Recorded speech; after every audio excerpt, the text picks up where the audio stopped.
Most people never achieve their goals because most people suffer from possibility blindness. They look around trying to think about the things that they don't have. Robert Roots, a young man who wrote a book about success principles of the Three Little Pigs, he said, it's not what you don't have, it's what you think you need that keeps you from being successful or happy in life. It's not what you don't have. See, I was focused on what I didn't have. Don't have a college degree, don't have any credentials, never worked for a major corporation. I was focused on the negative things. It said negative things are the things that you see when you're not focused on your goal. What do you come with? What is it? A friend of mine, Dexter Yeager, said when the dream is big enough, the odds don't matter.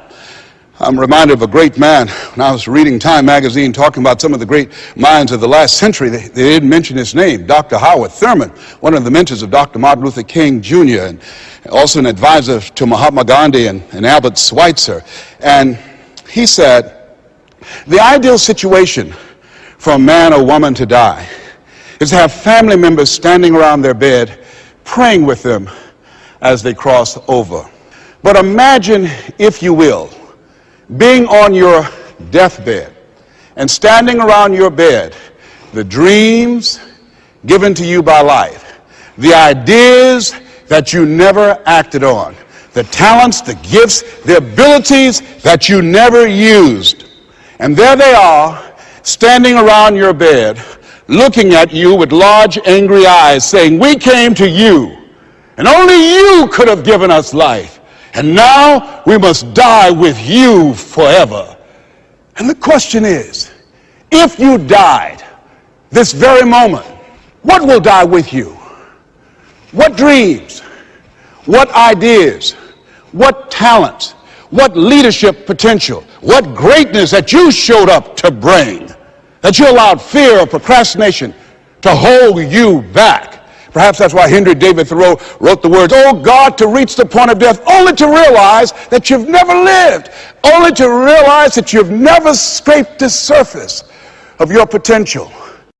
When you don't have a true appreciation and acceptance for who you are, and you allow yourself to be immobilized by fear, what happens in the process is that you begin to abuse yourself. You begin to sabotage your life, you begin to sabotage your dreams, you begin to unconsciously work against yourself. You become your own worst enemy. So what do you do about that? Well, you begin to realize that your dream and your gifts have so much meaning and so much value for you till your hunger for them will begin to push you past the fear. Your hunger to have them will give you a special drive.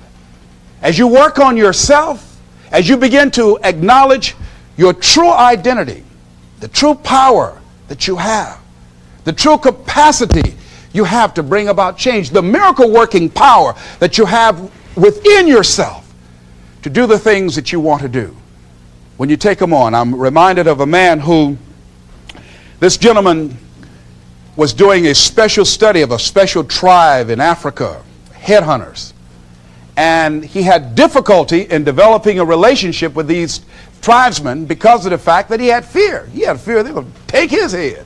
So he worked there for a long time with no effort, no progress in developing a relationship and rapport and being able to achieve a level of trust.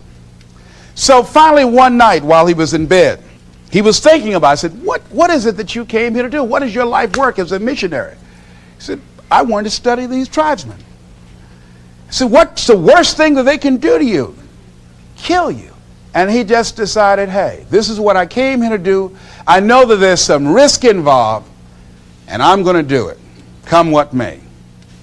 He said, I'm not going to be afraid anymore. He went back the next day, and he started doing the work and trying to talk to and interview many of the members of this tribe. And they began to respond to him. They threw out the welcome mat to him. And years later, when people came to see what his progress was, they asked him, how were you able to do this? How did you convert the relationship from being hostile to that of being positive? And he said something I think has value for all of us. He said, when life can no longer threaten you with death, he said, what else is there? And the majority of the fears that we have are not life or death fears. They're not those kind of fears. But through our imagination, we blow them out of proportion and we give them more power than they actually have or deserve, and we permit them to govern our lives. We permit them to determine how far we can stretch out on our dreams and discovering our stuff. And as we begin to look at ourselves and begin to, wait a minute, just getting to the point as you assess yourself and begin to prove yourself and just say, wait, hold a minute. I've been sweating this out. What's the worst thing that can happen to me on this? Will it kill me? Will I die? Why am I going through all of these changes over this?